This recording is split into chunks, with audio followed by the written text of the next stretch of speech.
Hello, welcome to so many of you. Thanks for joining us ahead of tomorrow's Euro final against Spain. A few points of housekeeping just to begin. There are so many people in the room, so we'd ask that you keep it one per person, one question per person.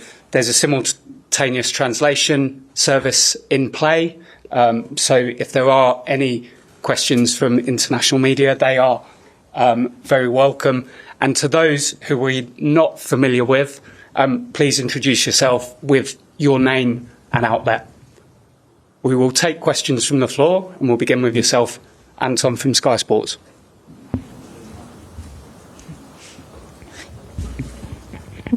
Hello, both. Nice to see you.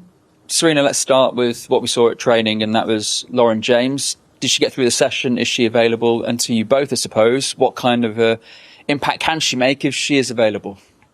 Yeah, we had 23 players on the pitch today, and everyone came through. So if everyone recovers well, then we have 23 players available for tomorrow. What was your other question?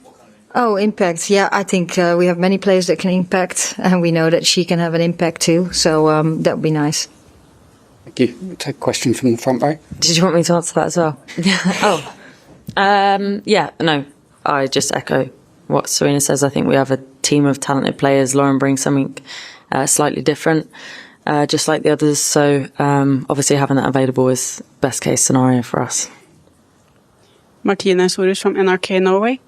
Ella Thun spoke yesterday about your speeches before the matches and the importance of what you say to the players before important games. What is your process when planning on what to say to the players, or do you just say something on the spot?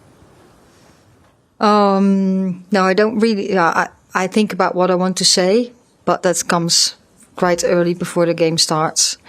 So, yeah, just how it feels and what I think I should say. Thank you. We'll take a question from Jane Dougal at BBC News, please. Hi, both. Leah, to you first, please. There have been several close calls throughout the tournament, of course, where, we've been terrified that England were going to go home. But there's a saying that the best teams peak at the right time. Has that been the plan all along? Yeah, it was all part of the plan. It's making fans got their money's worth. I think you grow in a tournament, and we're aware of that. I think the most important thing for us is, as the game goes on, taking advantage of the work that we've done at the start. And I think in every game, I know that we've left it late, but I think that's been the case. And, every team is hard to beat, and every team poses a different threat and challenge. And we have to stay in it for as long as possible until we can take advantage of that. So, hopefully your saying will be true, and the best is yet to come. But yeah, definitely not the plan. We'd like to wrap the games up a little earlier and a little easier if we could have done. Same question. Yeah, well, the same answer. Of course, you want to do well. You don't want to make it a nerve-wracking game. But it also shows what the competition is and has been over this tournament. I think the women's game is, I say that all the time, improving so much, and it's so competitive. And every game is a hard game. And I'm just really glad that we made it through. And I hope we had done it a little bit earlier, but it's also, when you are in some scenarios or some situations, you hope you can turn it around with some subs, with a little shape change. But also the most important thing is that the players believe that we can win, and we can change the game, and that's what we've shown. Thank you. We'll go to Rob Harris at Sky News, please. Hi, good luck. Leah, what does it mean to you personally to have the chance to be able to lift a trophy again? And can you grasp just what this means for the nation? I think we're very connected to what it means to the nation. And in that sense, or as connected as we can be being away from home. I think the opportunity of tomorrow and what's on offer is the best thing in football. We came to the tournament, we wanted to be here, we wanted to be in it till the end and have a chance to fight for that trophy, and you can't do that until you get into the final. So I think we we don't necessarily carry the weight of it, and how much it means to people, but we're aware of it because it means the same to us. So, you have a squad of excited players, focused players, and, like I say, we recognise the opportunity and we'll do everything we can to take it. Thanks. Thank you. Thanks, Rob. We'll go to Tom Gary at The Guardian. Thank you. Good afternoon, Leah. You made a lot of history as a team already, but there's a bit of history on the line in that you could be the first England senior team to win a trophy on foreign soil. I'm wondering what that would mean to you as captain, but also can you articulate for us how it's differed being abroad compared to the feeling when you were approaching that Wembley final 3 years ago? I think the beautiful thing about 22 was that I'm not sure any of us will ever be part of anything like that ever again, in terms of the change, in terms of the story, the journey, everything. Being away from home is special in a different way. You go out to, you represent your country somewhere else. And I think the weight of that is important to consider because it sometimes adds a little extra. But I think the history on the line is, it seems that every time this team sort of enter a new year, there's so much to be done, and could be done. And I think that is a real privileged time to be part of this team and to be involved. And, again, the opportunity that's there to be the first this and the first that all the time for us is a huge motivator, but more just because we know what it would do for women's football and continue the legacy that we've already started. Good luck. Thank you so much, Tom. We'll go to Flo Lloyd-Hughes at the cutback. Hi, Sarina. Question for you. In 2022, there was so much discussion around having to get England over the line and fans singing "Football's coming home." I think we've only heard it maybe once for about 30 seconds before the Italy game. So do you feel less pressure now as England head coach all this time when you've had major finals already compared to in 2022? I think every tournament, of course, you want to perform, and there's expectations, but you also have expectations for yourself. I just know that going into a final is already very, very special, and making the final, there's only 2 teams that can make the final. So if you talk about pressure, that's not really a pressure. It's very special, and when you go to a final, you really want to win it too. So that's how I'm in this. We're happy that we're in the final and we really want to win it, and we're going to do everything to make that happen. Thank you. Aisha Galasi from Haters. Hi, Leah. Just here. Thank you. Sorry, that's all right. You touched on it there a little bit, that we saw such an incredible legacy back home on the back of the Euro 2022 win. What do you hope the legacy can be on the back of this 2025 tournament, reaching another final and hopefully winning? I think the consistency of the girls, obviously I wasn't involved in 2023, and I think the consistency and the landscape keeps changing, and we're trying to change with it. And I think that's a really hard thing to do. And I think that proves the investment and the quality of the game in England is continuing to rise. And I hope that us staying in, you don't just want to be sort of a flash in the pan and like a memory. And I think that when we spoke before 22, we said it was the start of something. And I think we're still trying to play our role in that as well. So being here and being on this stage we know how powerful that is. And I hope that it just continues, and it continues to grow, and the respect for the women's game, the respect for women, and women's sport in general continues to, we can try our best to continue to elevate that. Thank you. Good luck. Thank you. Thank you. Kit Shepherd at The Times. Hi, Leah. First of all, how is your ankle that you hurt in against Sweden, and kind of related to that? As players coming to the end of a long season, how much more pain are you willing to play through when it comes to a game as big as this?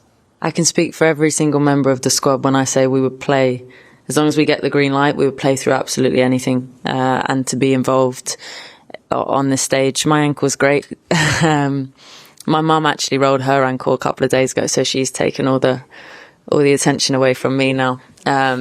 But no, I had a scare. Obviously, I want to be involved and I want to be available to help the team any way they need me. But yeah, obviously played that game, the semi-final. I'm ready to go tomorrow. Thanks. Thank you. Thank you, Emma Sanders at BBC.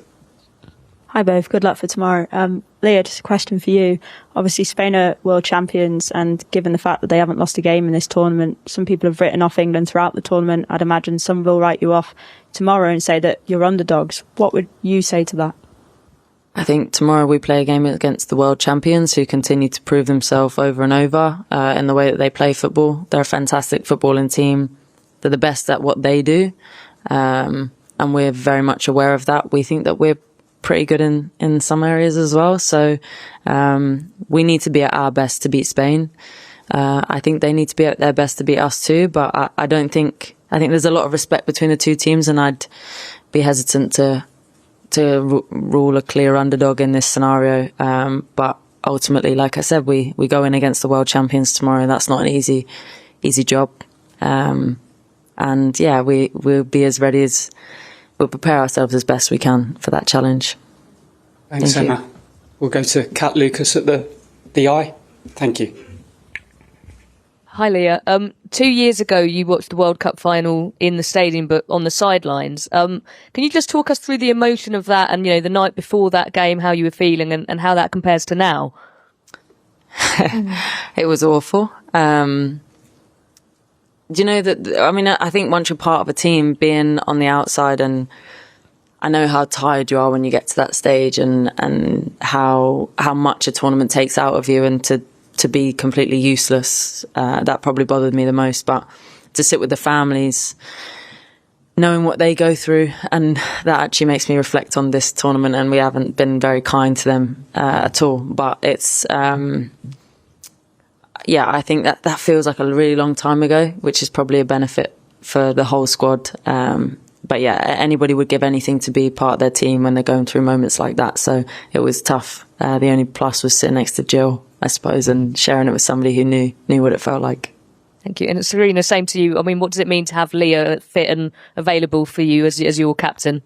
Yeah, of course. I'm very happy with that. And as I'm very happy that we have 23 players available for tomorrow. And Leah has a big role in the team. So it's really nice to have her on the pitch.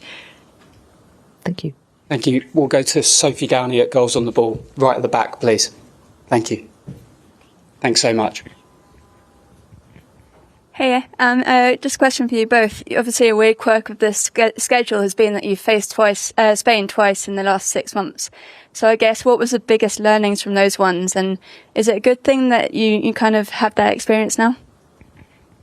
Well, I think, we've played each other a lot over the last couple of years. Also comes, of course, with the Nations League, how that's set up. I think you always have learnings. They will learn from us and we will learn from them, in the games we've played. And tomorrow is a new situation where we have an opportunity to, hopefully take out their strengths a bit and, exploit, some of the weaknesses we think they have too. Yeah, I think obviously it's hard because you don't want to get too you can't focus on the last game too much, whatever that may be. So we look at Spain this tournament. I'm sure they've looked at us in the same way, and tomorrow's a new game, and I'm sure we'll present new challenges. Thank you. Thank you. We'll go to Charlotte Harper at The Athletic. Can I pass that through? Thank you. Hi, Sarina. Hi, Leah. Question for Leah. Leah, you said Kira Walsh keeps taking the mick out of you because every tournament you go to, you have a new hobby and you don't follow through with it. Yeah. So what's your hobby this tournament or hobbies? And at Euro 2022, you refused to pack your suitcase until after the final. Have you packed at all during this tournament, or is there a moment where you're like, sugar, everything's out on the floor and we're going home? No, it'll be the same fashion as the last one. They almost have to remove me from a tournament. No packing has happened. And I didn't know what you were going to say because she takes the mick at me for everything, let alone having a new hobby. But I suppose this time I did bring like a portable keyboard, and I felt discouraged because I heard that some of the other girls in the team had been playing theirs, and I felt like I was too far behind, so I just sort of left it. Played it a couple of times, but there's so much socialising to be done. I don't have time for hobbies. So another hobby not quite followed through. No, but that will be picked up when I get back, and Charles, my piano teacher, in case he hears that as well. Thanks very much. All the best for tomorrow. Thank you. Thanks, Charlotte. We'll go to Susie Rack at The Guardian, please. Thank you. Hey both. Leah, obviously there's been a bit of talk about various records and things. You could potentially lift a second major tournament trophy as England captain, which would be a huge milestone, and also do a club and international double European trophy wise within the space of 2 months. How much do you reflect on sort of these personal milestones and what it would mean to you? I think they're the things that maybe when you step away from football and later down the line, maybe you look back. But for now, I don't know. I don't play. Play a team sport. I think for all of us, all 23, you share it. You feel like you share those things, and somebody has to wear an armband. Somebody has to do the role. But we don't necessarily. I think we all just feel it together, and it's less about I won this and more we always. So of course there'll be lovely things to talk about later down the line, and if you want to look at success that way, I would probably say that success to me is happiness in your circumstance and your company, and I think that's more important than those things to me anyway. Good luck. Thank you. Thanks, Susie. We'll go to Tash Dowie at TalkSport, please. Thanks. Best of luck to both of you tomorrow.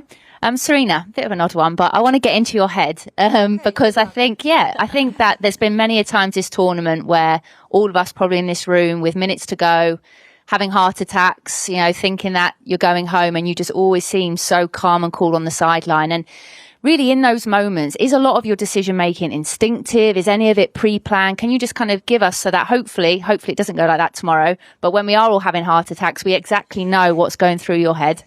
First, I'm having a heart attack too. I just don't show it.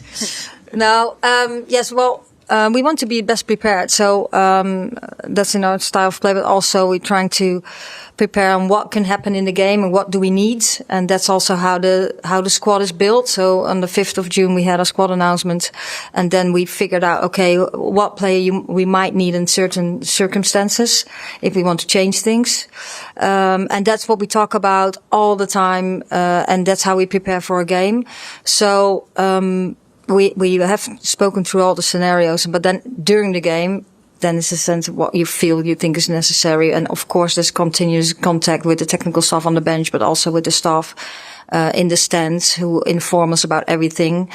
So what we want to do is when we want to change, we can make a decision very quick. So we can all relax tomorrow now, guys. Nice. I hope so. Thanks, Tash. We'll take a question from there. Florian Paco, from Bleak in Switzerland. Tomorrow, Hannah Hampton will probably have a lot to do. How do you describe her tournament, and how important is she in the group? Yeah, well, I hope she will not be too busy tomorrow. But yes, of course, she is on a very good way on her journey. This is her first major tournament that she is a starting goalkeeper, and she's done really well, I think. And I hope she can show that tomorrow too. Thank you. We'll go to Good Morning Britain in the middle of the run. Thanks. Hiya, massive good luck from all of us for you tomorrow. There's been some outcry from a significant number of fans about a good luck message from the royal family that was posted ahead of the finals. It includes a picture of the entire squad, but it's missing Michelle Adjemang. I was curious to see if you both had any comment to the fans that might be upset about it. Yeah, I think that would never ever be intentional. I think the message from the royal family is that they really, really support us, and we really, really appreciate that. And they support every single player and staff member. So I hope that everyone really appreciate that. And it's unfortunate. I think that she's not on that picture then, is what you said. But there's all good intentions. Thank you. Catherine Bassey from The Telegraph. Hi, question for Leah. A lot has been talking about this never say die attitude that England have shown to get here, and it reminded me of a quote you used in 2022 about nobody wins, afraid of losing. And I wondered kind of how important that's been in terms of not letting fear take over, but staying calm in the biggest moments. I think that's the main thing. You can, if you're fearful of losing, then even if you win, do you enjoy that experience? Do you fully take it in? Do you give everything that you have, or are you expending energy in the wrong way? And I think this team is so task focused, and so I don't know, you know, like whatever's in our way, then we'll try and overcome that together. I don't think we're a team fearful of losing. I think football anything can happen, and there's so much out of your control. We focus on being the best people we can to each other, performing the best that we can, and hopefully that gives you the result that you want. But definitely not fearful of losing, because it does. You expend energy in ways that you don't want to. Thanks, Catherine. Go to Tom Victor at the Daily Mirror. Thanks. Hi, both. Leah, we heard from Everton yesterday talk about the challenge of being off the pitch for the penalty shootout against Sweden, not being able to kind of contribute. Just wanted to, obviously you were off the pitch at that moment as well, and for the end of the Italy game, and I wanted to know how that compares to 23 when you were not playing as much of a part, and what it says about the other leaders in the squad in those moments. Yeah, same sort of feeling. Obviously your role becomes slightly redundant, but there's still ways that you can affect the team. We have a big process for those moments, so even if you're off the pitch, you have a role to play. So it's maybe easier than being in the stands. Also because you get to run on and celebrate with your team when they do well. But I think we have so many leaders in so many different ways. So you have your real conventional ways of leadership that people would recognise, and then I think you have people that offer certain things in certain moments, and they know that that's their bag, so to speak, and they really step up. And I think we have a lot of those characters that are, maybe we've created a good environment for those people to feel comfortable enough to do it. But I do feel like everybody really knows when they can really sort of step up and contribute, and they have done. Thanks. Good luck tomorrow. Thank you. Thank you. Thanks, Tom. We'll just take a question. Hello.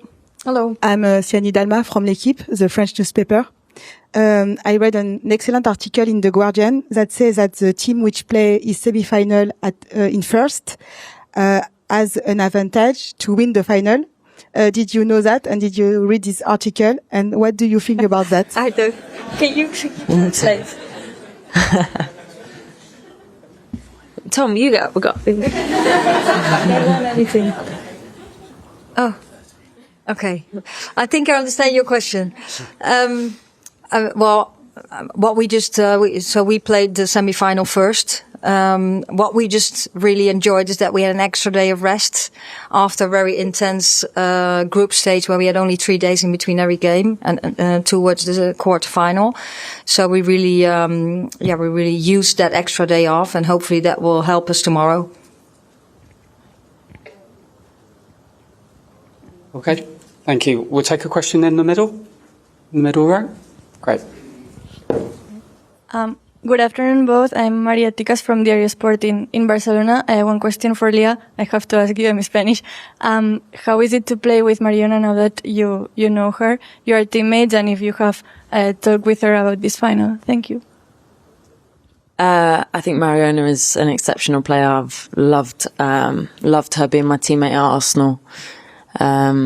Especially in my position, I normally just get to stand and watch her magic. Hopefully not tomorrow. But no, I haven't spoken to her, and I do miss her actually. So I'm looking forward to the end of the game when we're all friends again. But yeah, no, she's an exceptional footballer, a good person. I'm very happy that she is my teammate. And tomorrow, hopefully, there's other players that played with her as well. So hopefully that'll come to our advantage. Thank you. Thank you. We've got time for one final question. We'll go to the back. I think Spanish media at the back. Thank you. Hi, Sara Gutierrez from the Spanish National Radio. I would like to ask you the same question for both, which is, how do you spend the last hours before the final game? I don't know if you prefer just to disconnect, forget about football, or just be focused on the final game. Thank you. I basically do every match day the same. So I relax, don't do that much right before the game. Just get prepared, and we are prepared because all the preparation has been done at that time. And I'm just waiting till the game starts. I'll be playing Monopoly Deal with the girls and having a nap, always. Anybody that has ever played with me knows that that has to happen. Great. Thank you so much for your time. Appreciate some people still wanted to ask some questions, but we've run out of time. So we'll see many of you tomorrow. Thank you. Thank you, guys. Thank you.